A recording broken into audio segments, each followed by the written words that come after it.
Assalamualaikum warahmatullahi wabarakatuh. Apa kabar Sobat Forum?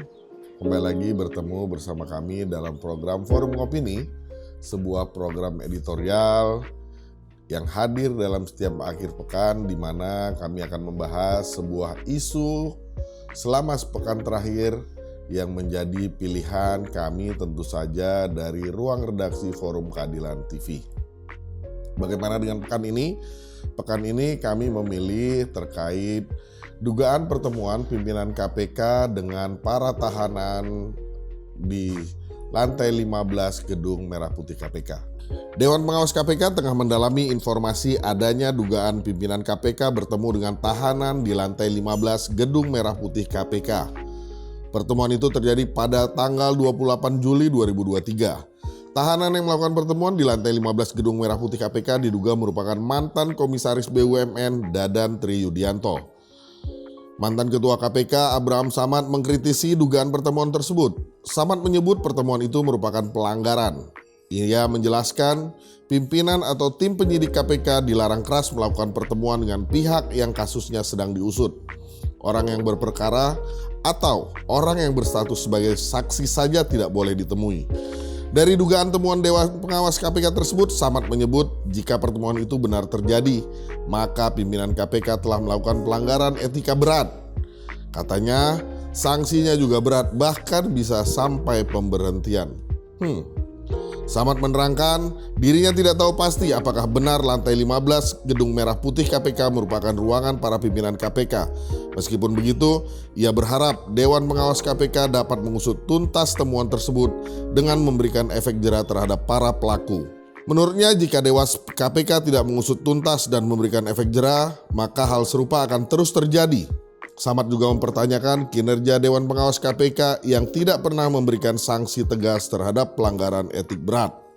Seperti diketahui pada Undang-Undang Nomor 30 Tahun 2002 tentang Komisi Pemberantasan Tindak Pidana Korupsi, Pasal 36 huruf A menyebutkan bahwa pimpinan KPK dilarang mengadakan hubungan langsung atau tidak langsung dengan tersangka. Dalam ketentuan pidana Pasal 65 dalam undang-undang yang sama, setiap anggota KPK yang melanggar ketentuan yang dimaksud dalam pasal 36 sebelumnya, maka akan dikenakan pidana penjara dengan hukuman paling lama 5 tahun. Selain itu, pertemuan antara pimpinan KPK dengan tahanan KPK juga merupakan bentuk pelanggaran kode etik sebagaimana ditetapkan pada Peraturan Dewan Pengawas Nomor 1 Tahun 2020 tentang Kode Etik dan Pedoman Perilaku KPK. Atas peristiwa tersebut, Ketua Perhimpunan Bantuan Hukum dan HAM Indonesia (PBHI) Julius Ibrani menyebut bahwa KPK telah berganti nama menjadi Komisi Politisasi Korupsi. Menurutnya, KPK baru bertindak cepat ketika ada hal yang bernuansa politis. Sedangkan hal yang substantif seperti pemberantasan korupsi bergerak sangat lambat. Dia mencontohkan kasus Harun Masiku yang keberadaannya hingga kini belum bisa dilacak KPK. Julius juga menerangkan ada lorong gelap yang menghubungkan antara ruang tahanan menuju ruang pimpinan KPK. Menurutnya, lorong gelap dari ruangan tahanan ke pimpinan KPK adalah satu forum yang diduga kuat sebagai sarana untuk diskusi kepentingan politik antara KPK dengan MA. Apakah ada sebuah upaya hukum atau sengketa-sengketa hukum yang melibatkan KPK di rezim Firly Bahuri CS yang sedang diproses di MA? Maka dengan kata lain, diduga kuat bahwa kasus itulah yang sedang dipolitisasi sehingga ada kunjungan spesial dari ruang tahanan tembus langsung ke ruang pimpinan. Selain itu, Julius juga mengungkapkan kinerja KPK yang tidak ada taringnya dalam menindak tegas pimpinan-pimpinan KPK yang melanggar kode etik. Dia menyebut beberapa pelanggaran kode etik yang terjadi di era Firly CS sudah melampaui batas etik dan bahkan ada dugaan tindak pidana. Katanya, hasil pemeriksaan Dewan Pengawas tidak pernah mencapai titik substansi yang layak. Artinya, tidak pernah diperiksa untuk mengungkapkan kebenaran, utamanya dengan arti perspektif memperbaiki sistem dan kinerja di KPK. Komisioner KPK dan juga Dewan Pengawas adalah paket politisasi KPK. Menurutnya, tidak akan ada sanksi tegas untuk mengusut masalah sampai ke titik akar permasalahannya. PBHI sendiri melihat ini bukan pada ranah pemberian sanksi internal. Seharusnya menurut Julius, pimpinan dan Dewan Pengawas KPK dipecat. Hanya pemecatan semua komisioner dan Dewan Pengawas KPK oleh Presiden Joko Widodo yang bisa dilakukan, karena itulah titik kebobrokan utama yang berdampak sistematik terhadap KPK. Selain itu, menurut pakar hukum pidana Universitas Jenderal Sudirman, Prof. Hipnu Nugroho mengatakan, bertemu dengan tahanan KPK hanya bisa dilakukan oleh penyidik, itu pun untuk kepentingan penyidikan dan pembuktian. Ia pun mempertanyakan kepentingan dari pertemuan yang dilakukan oleh pimpinan KPK dengan tahanan di lantai 15 Gedung Merah Putih KPK tersebut.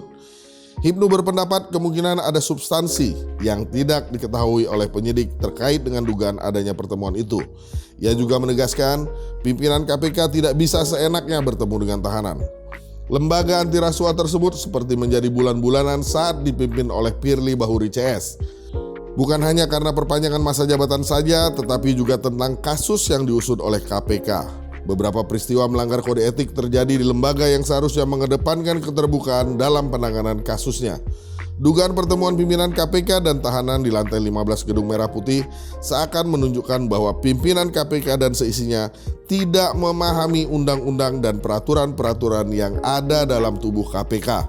Dewan Pengawas KPK yang sudah jelas seharusnya melakukan pengawasan dan tegas dalam memberikan sanksi kepada para anggota KPK, bahkan pimpinan KPK yang menyalahi aturan malah bersikap lembek dan kurang tegas. Berbagai kontroversi yang melibatkan Firly CS selalu bebas dari sanksi dewas. Apakah Dewan Pengawas sebenarnya takut dengan Firly Bahuri CS? Atau memang apa yang dilakukan Firly CS bukan suatu pelanggaran berat? Tetapi jika mengacu pada undang-undang yang tadi telah disebutkan, apa yang dilakukan Firly CS sudah jelas merupakan pelanggaran yang sanksinya berat. Ada kepentingan atau ada lobi-lobi apa sebenarnya terjadi di dalam tubuh KPK?